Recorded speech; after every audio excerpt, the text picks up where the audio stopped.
Well, it's just about 30 seconds before 8 on the East Coast. West Coast, it would be 5 p.m. I thought I would sneak in here as we are starting to proliferate all over Facebook, LinkedIn, YouTube, Twitter, and hopefully on Instagram. And as I see the clock is just about to click over to 8 o'clock, I'd like to say welcome. I hope you guys are well. Last week was a pre-recorded show because we were on a family vacation, which, by the way, was awesome.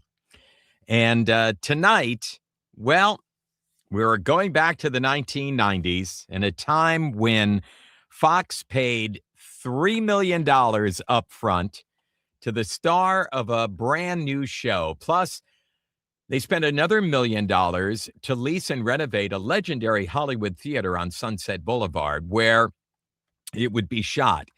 Now, the time span from show number 1 to the very last show is only 6 weeks. The lead up to it was one of the biggest marketing efforts in TV, and I was incredibly lucky to be a part of it, and I wish that show went on for years, but it didn't. I voiced hundreds of promos for this show all summer long, the summer of 1993. And as the final episode was being aired of this show that we promoted forever, there was already a crew on ladders up against the theater already painting over the sign on the theater that they had leased and spent $1 million on. It's quite a story, so stay with me tonight. We're going to go back to the summer and fall of 1993.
In Wichita Falls writes, "Dear Bud, you're the kind of red-blooded, all-American boy that millions of other kids can look up to.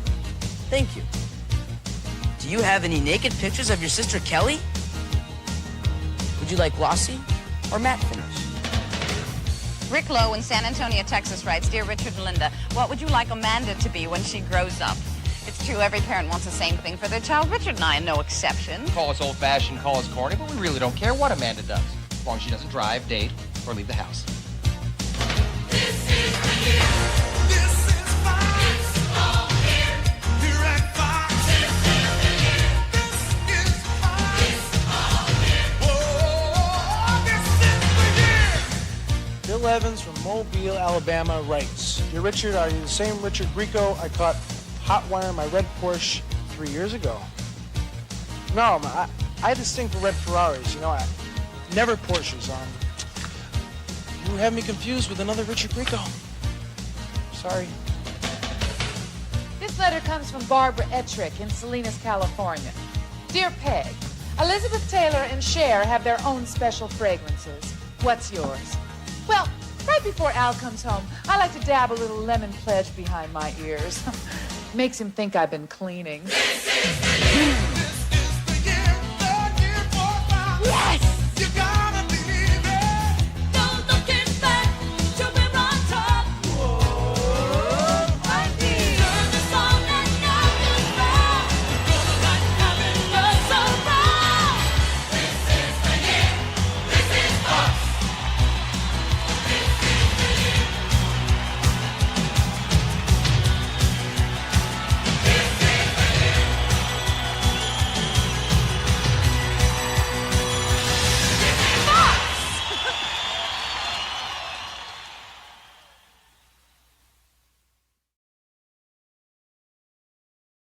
All I can say is woo-hoo.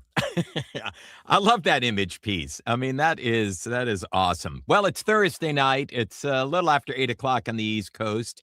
And welcome, everybody, to Joe Cipriano's 1990s Be Kind and Rewind VHS playback party, streaming live everywhere, wherever you social, I hope. I think we're out there somewhere. We have some great folks that are chiming in here. Glad to be here. And guess what? The FIFA World Cup soccer games have come. Boy, they sure have. It's quite exciting. And I hope you guys all had a great week. For those of you who just joined us during that beautiful Fox image piece that we played from, I think that's about 1989. Here's what we're doing tonight. We talked about this at the very, very beginning in the cold open. Fox spent $1 million renovating a beautiful theater on Sunset Boulevard in Hollywood, and they renamed it and christened it. Are you ready? The Chevy Chase Theater. I know you knew it was coming. And not only that, they paid the star, Chevy Chase, $3 million up front to be the host. I mean, he was a big movie star. In the late 80s, the National Lampoons, all those movies, they did so well. Sadly, in the early 90s, his movies were starting to, just fail. Yeah, David, it was a bit of a disaster, and we're going to be talking about it all night tonight. So here's the deal. The network promised advertisers when they went out with this show, it's like, okay, we're going to have Chevy Chase do our late night show, and wait until we talk about what else was going on in late night at this time in 1993. So, okay, they got a star. They've got a theater. They renovate it. Costs $1 million. They're paying the star $3 million. They think they've got the biggest star in late night. So the network goes out and promises advertisers 5 to 6 million viewers a night. Okay, that was how they were selling the show, and they invited me to voice the hundreds of promos that we did all summer long, the summer of 93, to make sure America knew this was going to be the biggest thing coming to late night television. And 29 episodes later, the meager ratings the show started with had completely collapsed. The reviews were brutal. And within 48 hours of the final episode, workers were already dismantling and painting over the sign on the building. Tonight, we're going back to 1993, the summer and the fall, and one of the most spectacular flops in, dare I say, television history. I don't know. Certainly in the year 1993, maybe beyond. There's been a lot written about it, and I was right there in the middle of it.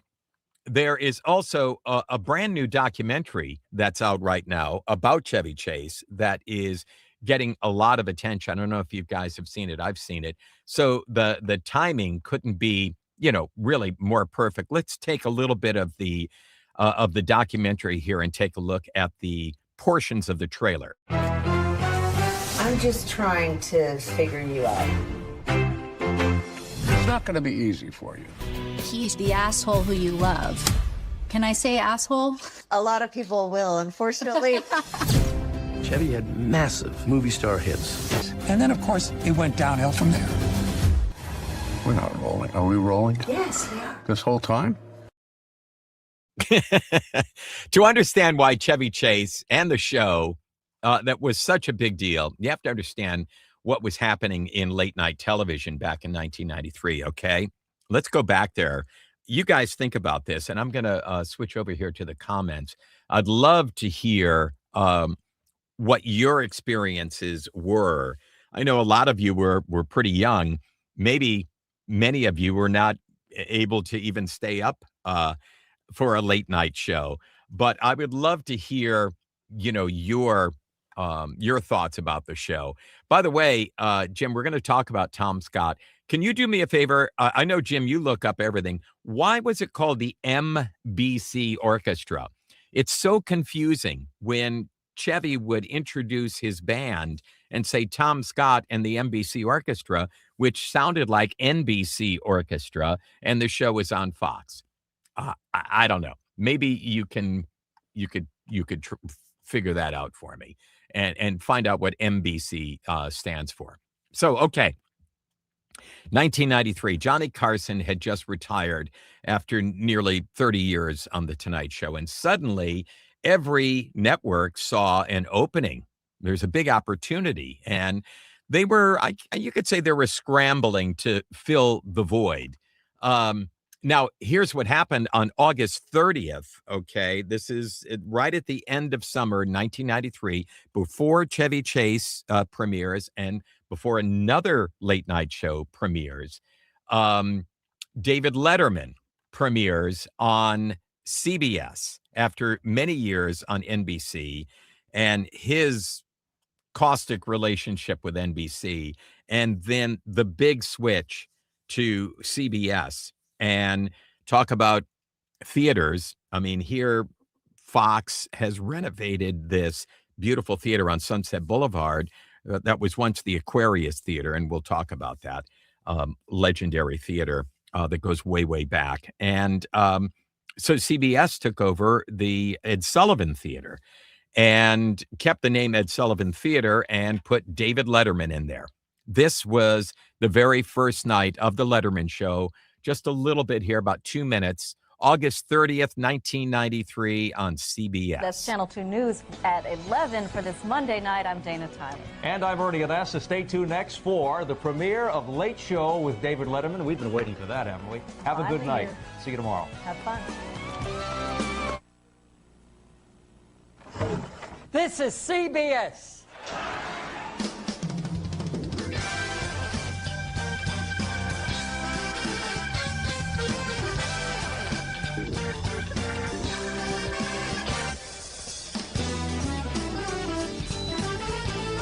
Sullivan Theater in New York City, it's The Late Show with David Letterman.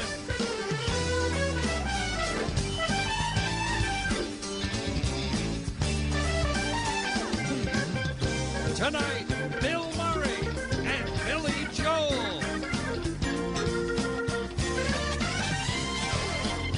Plus, Paul Schaefer and the CBS Orchestra.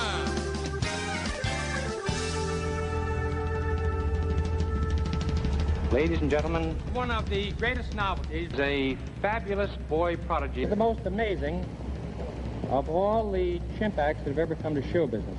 He said, as you recall, everybody remembers this one, Here's an act that'll scare the life out of you. From China. He's been in India. He's been all over the world. Just back from Las Vegas, the Italian Casanova. A Texas friend of mine, my handsome Italian paisano, today's greatest living American. Here's the man I invited to Christmas dinner, David Letterman.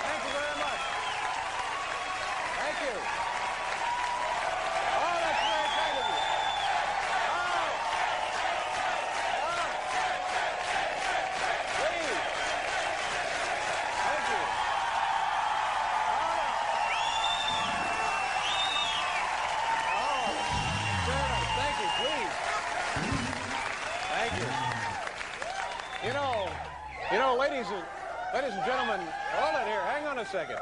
If you think about it, all I really did was take the summer off.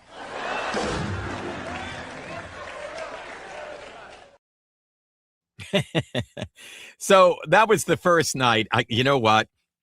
Talk about, going back in time. I remember that first night. This is kind of cool. We were living in Pacific Palisades, and so it's 1993. I had gotten a satellite dish. Okay. Now everybody has a satellite dish now that has, DirecTV, and back in the day, Dish TV and things like that. And they're the little things. This was a huge satellite dish that, that TV stations would have. And some people who were crazy about television had them in their backyards. And it actually, so there was no service going to the dish. It was actually connecting to satellites.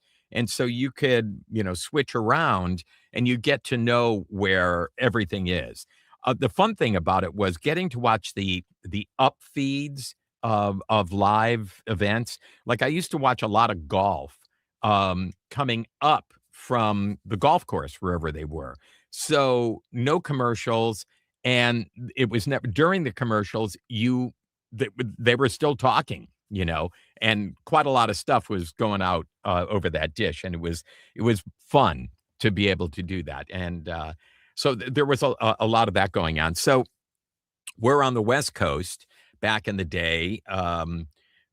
And so we're not going to see it for 3 hours, but I've got my satellite dish, so I can tune into the East Coast feed of CBS in Pacific Palisades in Los Angeles.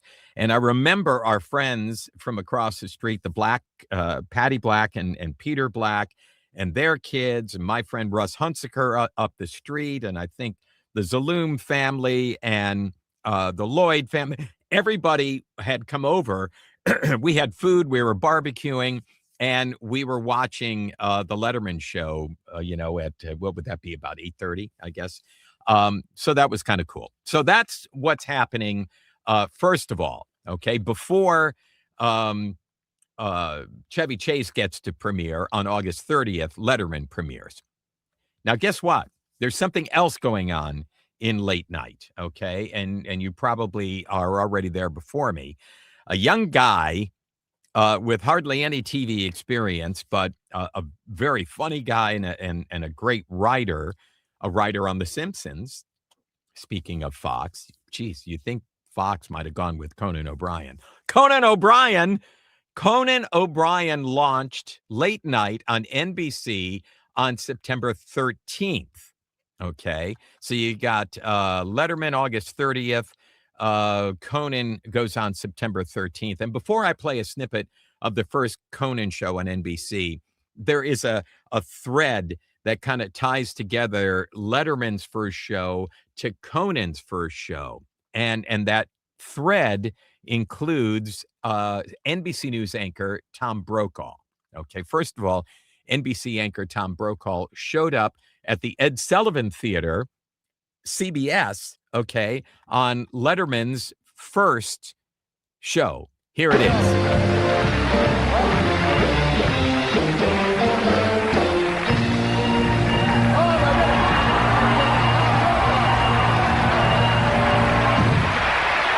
the NBC Nightly News, it's our old friend Tom Brokaw.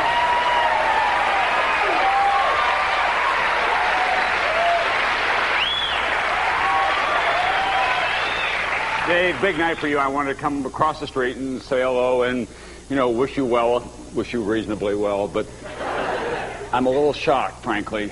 Dave, I'm kind of disappointed. The fact is, these last two jokes are the intellectual property of NBC.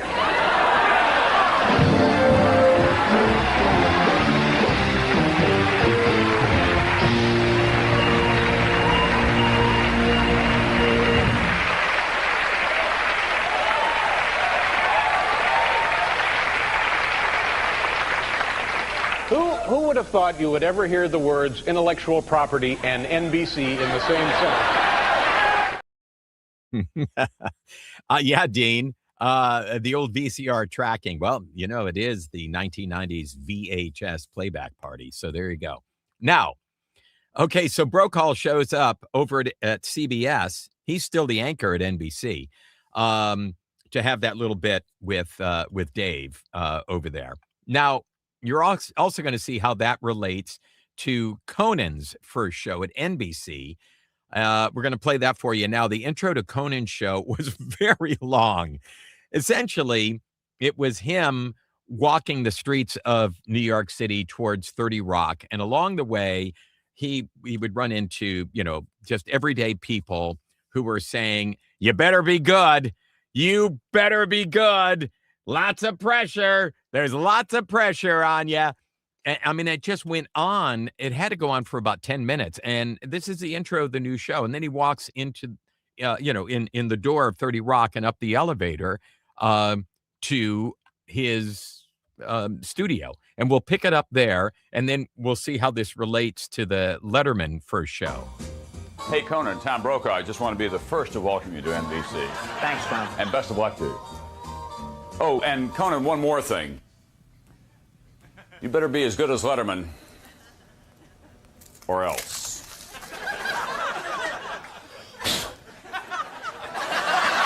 I hear you.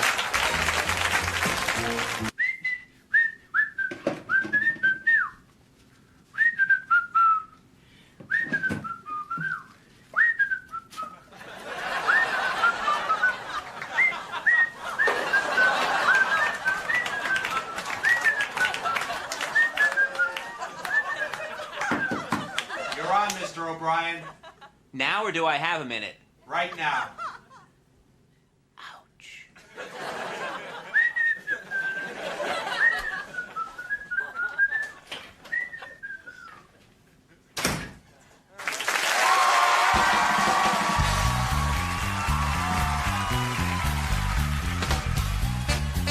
From NBC Studios in New York, it's Late Night with Conan O'Brien.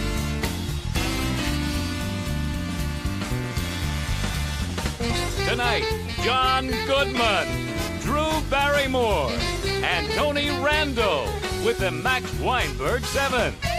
Why can't we feed the hungry? Wrong time for that. Now, here's your host, Conan O'Brien.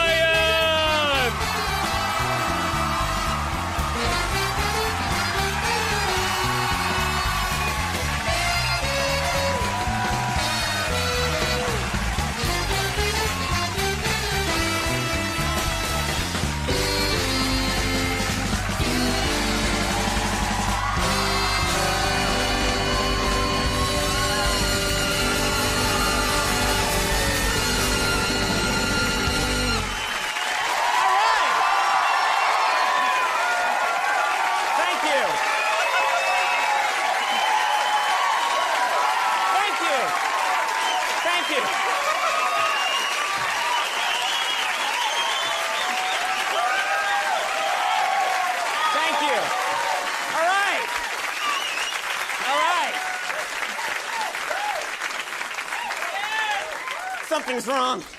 Something's really wrong. No, I'm fine, really. I'm fine. No.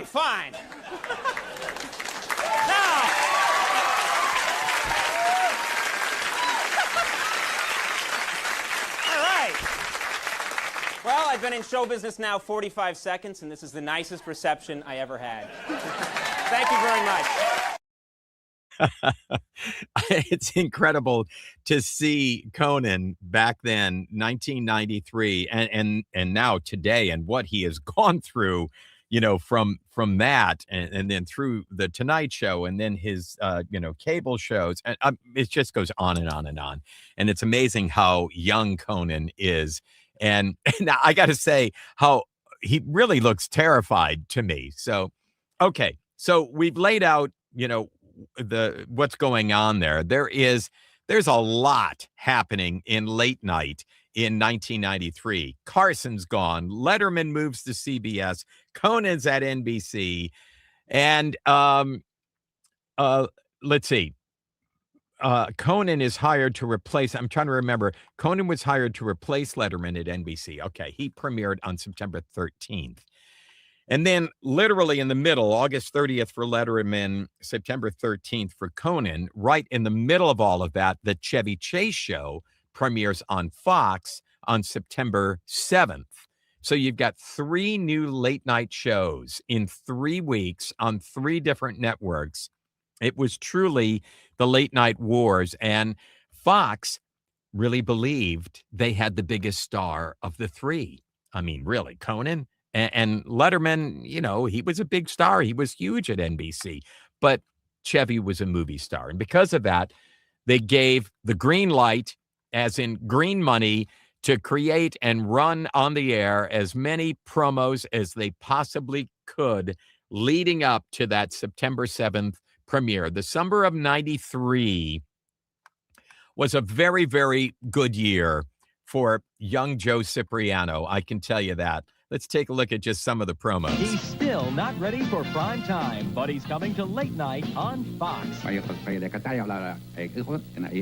Chevy Chase Show, coming this fall. Introducing a totally unique late night TV host. I know you're a dentist. I hate to burst your bubble, but a lot of people just don't have time to floss. We'll be right back. The Chevy Chase Show, coming this fall to Fox. When Fox went looking for the perfect host for their new late night show, they called the only man who could pull it off. Hello? Hello? The Chevy Chase Show. Hold on. The other phone's ringing. Coming this fall to Fox. Hello? He's coming to late nights a full half hour before Dave and Jay. Hi, I'm Shannon Doherty. Chevy Chase presents an unpredictable hour of comedy, music, and surprises. Join Chevy with special guests Goldie Hawn and Whoopi Goldberg on the series premiere of The Chevy Chase Show, Tuesday at 11/10 Central on Fox. Critics are calling The Adventures of Briscoe County Jr. one of the best shows of the fall. Hey, what are you doing? I'm pinching you to see if I'm awake. This kind of fun television just doesn't come around too often. Briscoe County Jr. at long last. The Adventures of Briscoe County Jr. An all-new episode Friday at 8, 7 Central. I wanted to throw that in there. That's my buddy Don LaFontaine. As we've talked about, I did all the comedies at Fox, and Don did pretty much all of the dramas. There were a couple of other voices from time to time because Don was pretty busy. He was just about everywhere, and also doing movie trailers and all of that. So there you go. That's just some of the promos. Literally, there were hundreds, and a lot of special shoots with Chevy. There are so many. If you just go to YouTube and look up Chevy Chase promos, it's amazing how many shoots they did with Chevy and other actors and situations, and it was quite amazing. So let's dig in a little bit further, a little deeper. Something that many people don't know, Fox didn't originally want Chevy Chase for the show. I mean, that was not their first go-to. They actually went to Dolly Parton first, which I was really surprised. I did not know that back then. And Dolly Parton turned them down. And apparently, from what I've heard, she's the one who suggested Chevy Chase for the job. I don't know if how Dolly Parton and Chevy Chase, I don't know. But that's what's written. So the show that became one of the biggest flops in television history started with Dolly Parton saying, no, thank you. Now here's where it gets, personal for me. I was in the recording booth all summer long in 1993, voicing promos for the show, as I said, and that's how it worked at Fox. When the network had something that they were very excited about, if you go back and think about the NFL, when they first put the NFL on Fox, I mean, oh my gosh, the amount of promos, and then what it did for Fox was it gave them that entire Sunday platform to run more promos. Okay. So it was amazing. And that's Fox's MO. They are big into marketing, and they're big into promos. So they promoted it everywhere, every night, every show, constantly, on air, in print, billboards, every form of media available to them at the time in 1993. And it's my opinion that Fox was genuinely excited about the prospect of Chevy Chase dominating late night. Chevy Chase was a massive star with the success of movies like National Lampoon's Vacation and Fletch, Three Amigos and Caddyshack. And of course, Chevy Chase as Clark Griswold was one of the most beloved comedy characters in America. And, I did a post earlier this week talking about Chevy.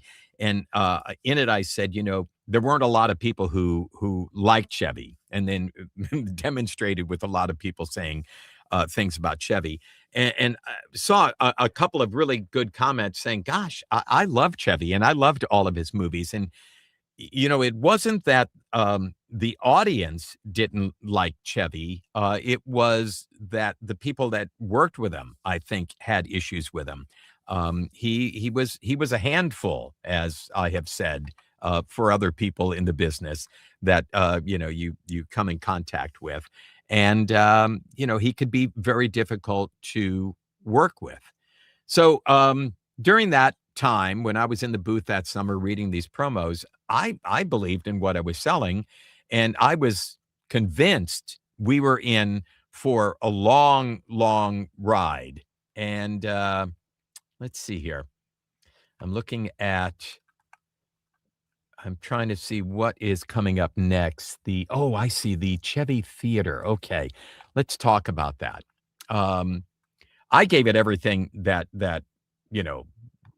I could. I truly enjoyed it and loved it. And there was so much going on, and it opened up, career-wise for me, right?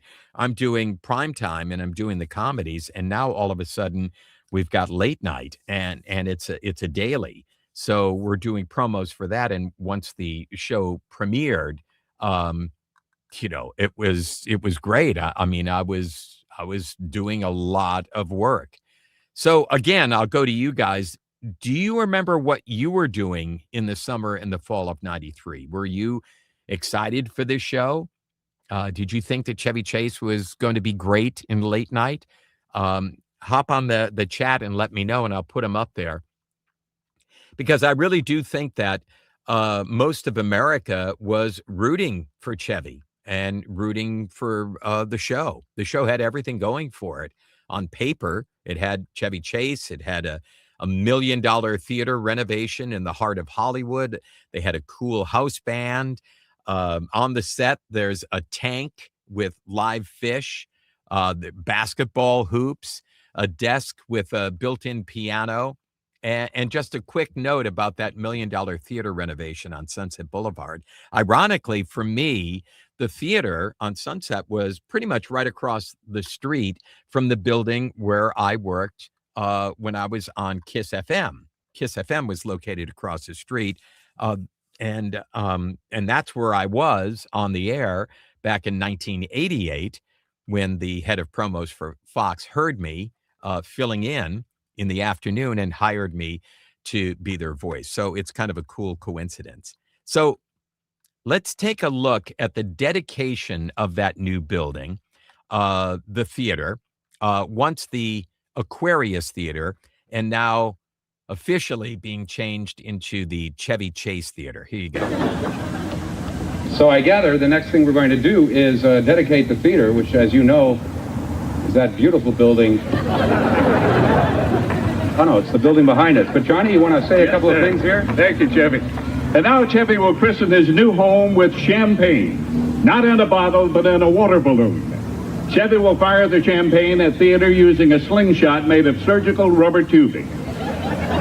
And with the authority vested in me as the honorary mayor of Hollywood, I hereby declare that when the champagne balloon hits this edifice, it will be officially named the Chevy Chase Theater. Where do you want me to stand? All right.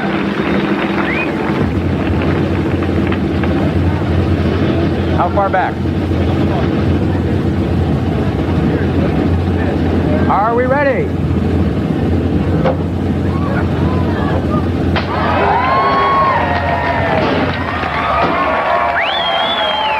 It is now the Chevy Chase Theater.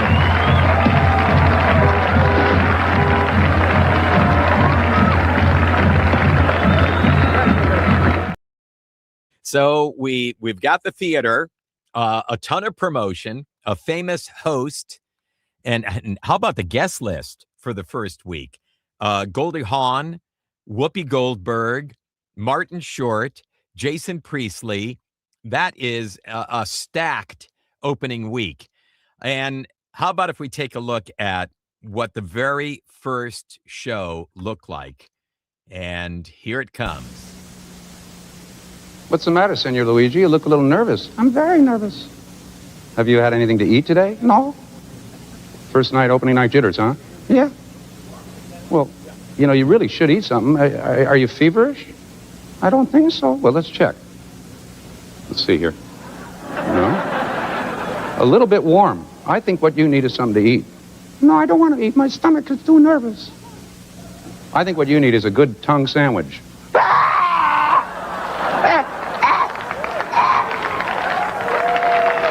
Put your pants back on.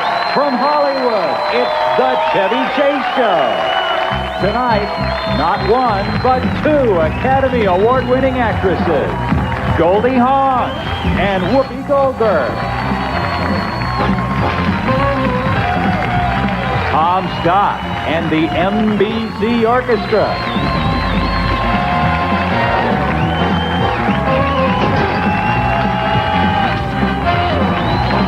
And now, he's still not ready for prime time, Chevy Chase.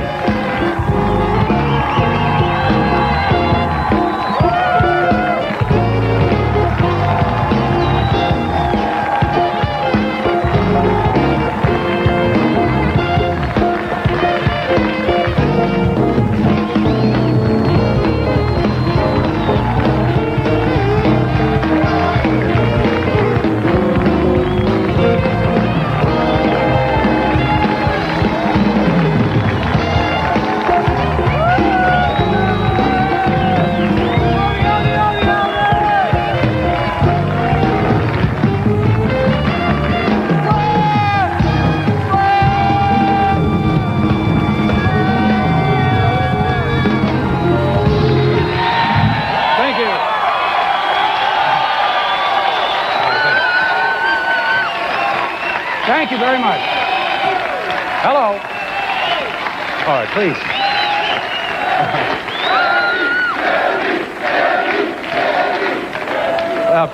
Please. Sit down. Hey. If I knew you were going to be this enthusiastic, I would have rehearsed. You know, boy, I'm so excited. A lot of people wondered why I wanted to do my own TV show, and I confess I'm one of them. But I think the moment I knew I wanted to get back on TV was the day my daughters tied me up and made me watch Oh Heavenly Dog twice. Anyway, after all the fuss and hype last week over that other late-night TV show, I finally got to see it. You know something? It just isn't funny. I didn't laugh once, except at his hair. And that's why I predict right here and now that my show is going to kick Ted Koppel's ass.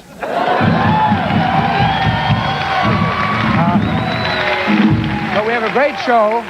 We have a great show for you tonight. My old friend and co-star is here, Oscar winner Goldie Hawn.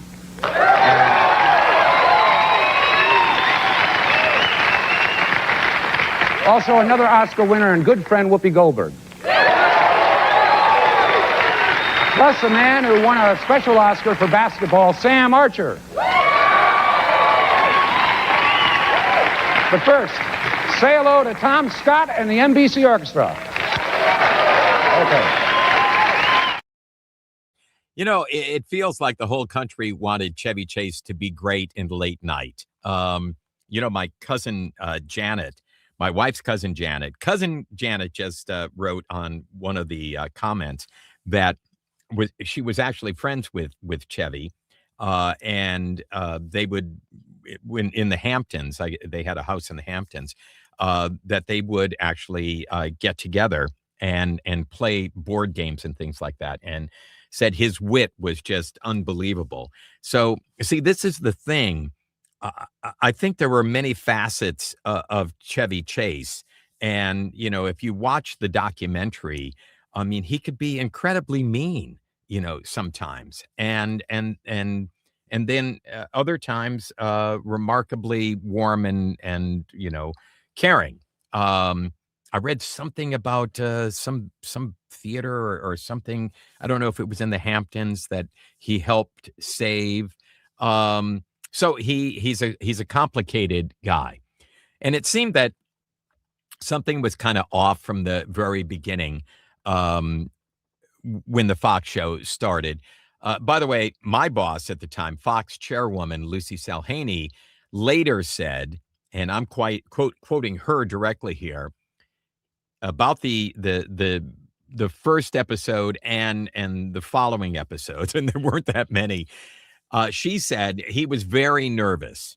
It was uncomfortable, and it was embarrassing to watch. And she's the boss. She's one of the ones who signed that check and said, you know, we're paying him $3 million up front. And it really was. I mean, there were some really good bits, and then there were some really awkward times. It just seemed that him having conversations with people on air, you know, that wasn't really his thing. It was cringeworthy at times, trying to watch the show. And that was the chairman of the network talking about her own show.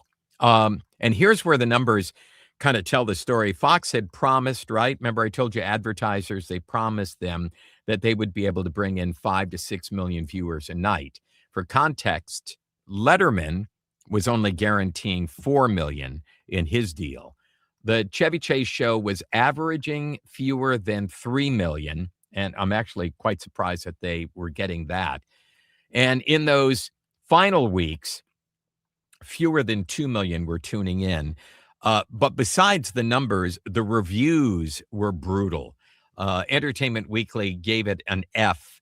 Time Magazine wrote, nervous and totally at sea. Chase tried everything and succeeded at nothing.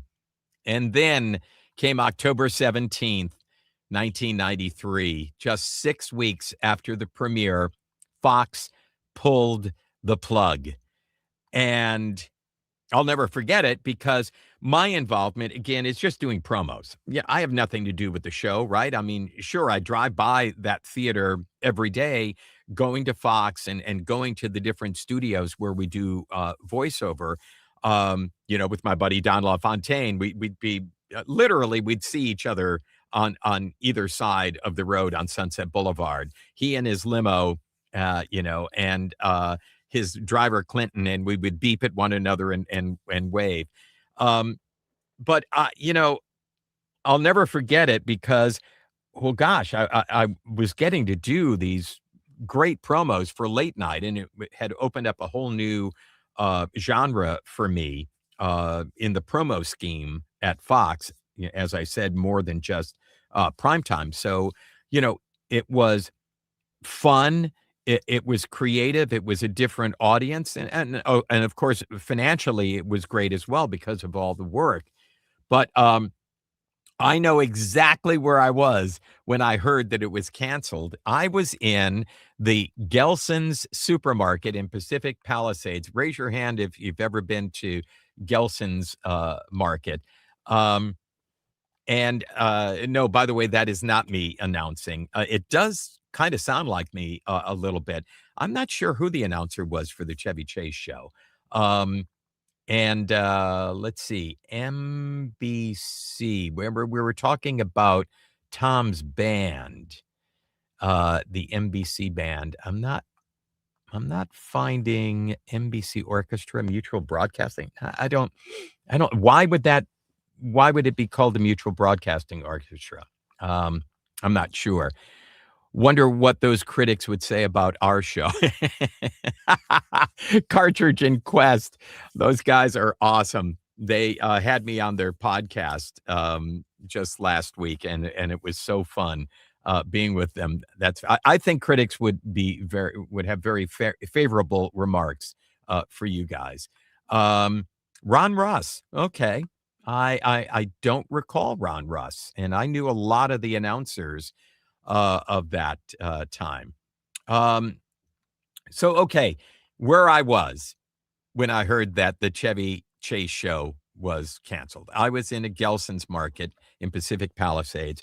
It was either Saturday or Sunday, which was weird that the cancellation, I think, came down on a Sunday. So we're in the Palisades, same place where I was talking about watching Letterman's premiere on the giant satellite. I was in line at the checkout, and believe it or not, I was wearing my Chevy Chase Show hat. I wish I had it with me. I'm in West Palm Beach right now, and I know exactly where my hat is in Los Angeles at our house. And you know what? I really preserved that hat. I really loved that logo, and it was a cool hat.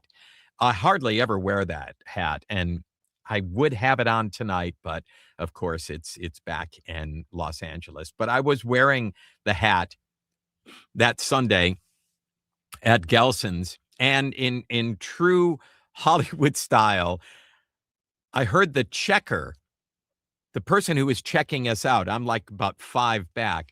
I heard the checker say to a shopper as she was scanning her groceries, "Hey, I just heard the Chevy Chase show was canceled."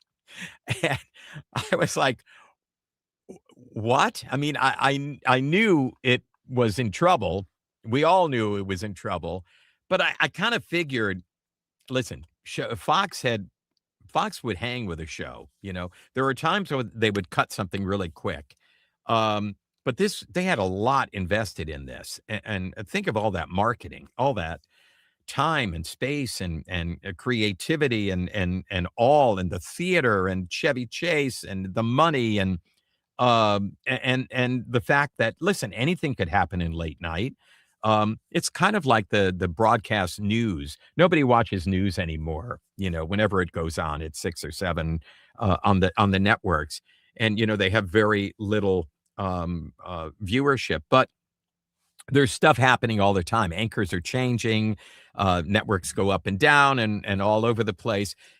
Why not stick with it? And you've already got the investment, but they said, that's it. And the checker was the one who who broke the news, as I kind of overheard.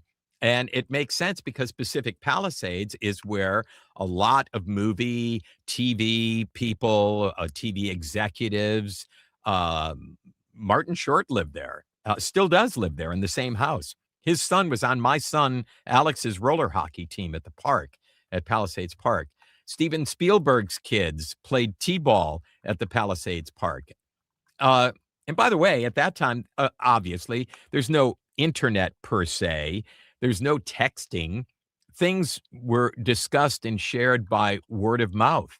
So being informed by overhearing a checker at Gelson's supermarket that one of my newest gigs and hopefully was going to be a long gig had just been canceled, made me want to put back the banana and yogurt that I had in my cart. by the way, now that I think of it, Chevy Chase's daughter was in my daughter Dana's ballet class at a place called Fancy Feet Dance Studio in Malibu. Only in Hollywood. You find out something so huge from the Gelson's checker, and she was right. Within 48 hours of the final episode, workers had already dismantled and painted over that Chevy Chase Theater sign. 48 hours. It was almost like they just wanted to wipe it out. They just wanted to wipe out any evidence that this ever happened. So just weeks after the Aquarius Theater was renamed the Chevy Chase Theater, it suddenly went nameless and for quite a while because, as I said, would drive by that theater all the time on Sunset Boulevard. I mean, it's in a spot on Sunset where there are a lot of studios. I said Kiss FM was across the street. There were radio stations in that area. CBS Radio City was just down the street. The Palladium. I mean, there are so many things right in that area. And so it went nameless for quite some time. So if you're wondering what became of the theater, it is still there. In 1997, okay, so this happened in 93, so it probably stayed nameless for those 4 years. In 97, and I remember this, it became the Nickelodeon on Sunset. And they was rededicated the Nickelodeon, and yes, for the network that you probably grew up watching. Nickelodeon painted it all in Nickelodeon colors and with all of the logos for their shows, and it operated as their West Coast production hub for their live action shows like All That. Do you remember All That? Was it called Keenan and Kel, Drake and Josh? I think those are all shows that were being broadcast from that building, from what was once the Aquarius and and was then the Chevy Chase Theater and then the Nickelodeon. Who knew Gelson's had their hand on the pulse of Hollywood? And what do we have here? That's where it is. Yes, exactly. That is where it is. So what's the current status of that theater? The building is still occasionally used for special location events, and it's preserved as a prominent cultural landmark in Los Angeles. So now, after all of this happens, and the Chevy Chase Show is now dark and silent. This is my favorite part of the whole story. Chevy Chase knew exactly how bad it was, and instead of hiding from it, he made fun of it. And in a Super Bowl commercial following the cancellation, Chevy appeared in a Doritos commercial where his show is literally canceled mid-production, and he's escorted off the studio a lot. And as he walks away with his Doritos, he looks at the camera and says, "Tough year, good chip." So let's take a look at the Doritos. May I help you? No, thank you. See you.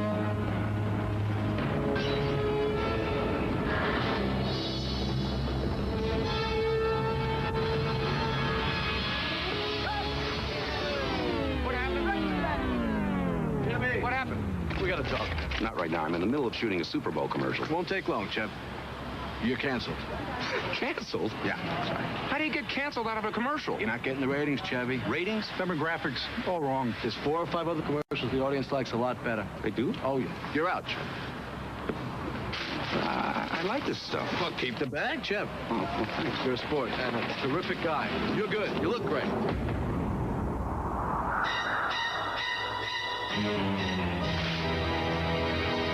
Tough year. chocolate chip. Doritos Tortilla Thins. Everything else is just a chip. By the way, he delivered it much better than I did. Tough year, good chip. So there you go. That's how you handle a spectacular failure, right? You laugh at it. And honestly, that 1 30-second commercial probably told a lot of people more about who Chevy Chase really is than those 29 episodes of that talk show. Years later, Chevy talked about what actually happened from his perspective. He said that the show was kind of pushed on him, the Chevy Chase Show, that what he wanted was something darker, more improvisational, more like him, but the network wanted something safer. Okay. And when you take a risk taker like Chevy, you put him in a safe format, you don't get the best of either one. He also said that the only thing he genuinely loved about the whole experience was his interview that he did with Robert De Niro, which I think I have here somewhere. Where is it? Did I not load it up? You know what? I may not have it. But I will get that for you next week so that we can take a look at it. Yeah, I don't see it in here in the list. But it was a cool clip of Robert De Niro on the show, very young. And now in 2026, with the new documentary about Chevy Chase just released, a whole new generation is discovering this story, his story. But we were there. We watched it. We watched it happen in real time. I was in the booth that summer selling it with everything that I had. And here's a couple of more comments before we sign off. The Doritos commercial, funnier than the whole show, which really is true. And at least Chevy had a good sense of humor about it. And David says, sounds like my career. Those actually sound good. What a great commercial to cancel him. An amazing idea. It really was. NBC building, no longer, it is there. And it is called the Burbank Studios now. I'm going to be in future episodes talking about that amazing building. I got to work there for about 3 years when I was the drama voice of the NBC network. And going to that building where The Tonight Show is done, where so many shows were done, was amazing. And walking in those back doors, they're huge studio doors. There was kind of a in-between parking lot. The commissary was on one side, all of the studios on the other, and in between was this lot where you've probably seen in news things and just on YouTube, all the parking spaces, Johnny Carson's parking space, all the other stars of NBC shows that would park there. By the way, Danny Dark, who was the voice of NBC years before I was there, was a mentor of mine, and he had his own parking space on just about 3 down from Johnny Carson's old space, which when I was working there, it was Jay Leno's space. Yeah, we're going to talk about that. I was there to watch Scrabble and had the tour when I was 12. Oh, I love it. The park across the street, named after Carson, it's called Johnny Carson Park. Guys, I have a story that has to do with Danny Dark, and sadly, after Danny passed away. It's in my book, Living on Air, Adventures in Broadcasting. If you want to pick it up and read it, I have got to do an episode about it because it involves Danny, who, yes, was Superman, one of the best Supermans. And and also his parking space, and also the NBC studios. I have some household finance radio spots. That's right. Danny used to do household finance. He had the most beautiful voice that he voiced in the late 70s. He was the voice of, I'm getting off on a tangent here, but hey, what the heck? The next tangent will be by in 5 minutes, and you can get on it too. He did the Star-Kissed Tuna. Sorry, Charlie. He did Raid, Kills Bugs Dead. He did Anheuser-Busch, St. Louis. I mean, he just did so many. Oh, look, somebody just put it up there. Danny Dark was the voice of Star-Kissed Tuna. And he did the commercials. I did not know that he was the voice of Charlie. But I'll trust you, Jim, to have looked that up and that you feel confident about that. Danny Dark did the voice of Charlie. Now, Charlie Tuna was actually a disc jockey in Los Angeles, and he was completely different than the Star-Kissed Tuna. Okay. Very cool voice. Oh, and speaking of Scrabble, I like this. When we get into the end of the show, everybody is just jumping on and having things to say. Feel free, guys. And what do we have here? I know that was the joke. Oh, okay. All right. Thank you, David. I get it. Okay, guys. I think that's going to wrap it up.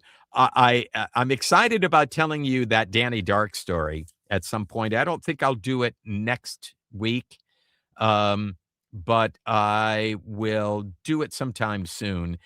Trust me, it's a good story, and you'll get a kick out of it. And, okay, David, there you go. Charlie Tuna announced Scrabble, which you were at. Okay, I get it. I worked with Charlie at K-Hits Radio in Los Angeles. He was our morning man. Charlie Tuna, KHTZ, K-Hits 97. I don't sound anything like Charlie Tuna. Nobody does. And Charlie is gone too. Very good stuff. Dean, good to chat with you. Good to chat with all you guys. Thank you for being here tonight and making this a fun night. As we flashed back to the 90s once again on our Be Kind and Rewind 1990s VHS playback party. More fun stuff coming at you in the upcoming weeks. I appreciate you guys being here. Amy remembers me back on K-Hits in those days. K-Hits was my very first job. It got me to Los Angeles because I wanted to pursue promos and be the voice of the network. But I wasn't going to come out here without a job. So I started sending tapes from Washington, D.C. to Los Angeles. And Jim Conley, program director at K-Hits, hired me. And that got me out to Los Angeles. Me and my lovely wife, she was working in television as a news writer, producer. She did great. I had to take a pay cut to come to Los Angeles because later I found out that in LA, they pay you in sunshine. She flourished being an East Coast schooled journalist major, already having worked for the networks out of Washington, D.C. She was scooped up right away at CBS first, the local here, KNXT at the time, and then settled at KABC Channel 7, and was a news writer and producer there for years and years and years. So she actually, her income went up while my income went down. But they paid me in sunshine. The pay cut worked well. You know what? Sometimes, here's the lesson for tonight. Some things are given to you, and the immediate thought is, yeah, really, do I want to take a pay cut and go to Los Angeles, or do I want to stay where I am in Washington, D.C.? I was number one. The radio station was number one. My afternoon show was number one at the time. Do I really want to leave that for a pay cut? So it's not always immediately obvious to you why you're doing something. And maybe you're doing something against a gut feeling. Why would I take a pay cut? But you have to think about the long run. And boy, I got to tell you, I am so lucky with my long run, right? I mean, anything could have happened. And I did come to LA and I did work in radio and I did start in voiceovers. It took a while. I lost a couple of gigs here in Los Angeles. And there was a time when I was offered a job at WLS FM in Chicago.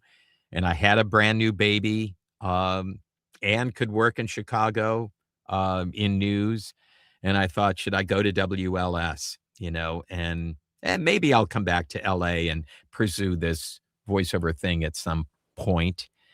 But without having a job, I turned down that job as well and just continued working and, taking classes and looking for part-time work in radio. Eventually, I was, hired and continued in radio.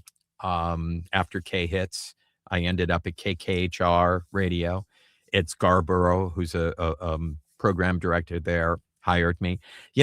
All these things, you just have to have faith. And I did have a lot of faith. Face the fear. You know what? You think about that Albert Brooks movie, Defending Your Life, and the whole object of moving forward in after you pass and you go to this place where they look at your life and you have to defend your life. And what it comes down to is fear. Have you conquered fear? And if so, then you can move on to what the next thing is. So, yeah, those are very good words there, Amy. And thank you, Bill. I appreciate that. Guys, I've gone a little long. It's 6 minutes after the hour. But I will be back next week. Okay. And we'll see you right here on all of these platforms. I hope you guys have a great week. And we'll talk to you soon. Good evening and welcome to Fox.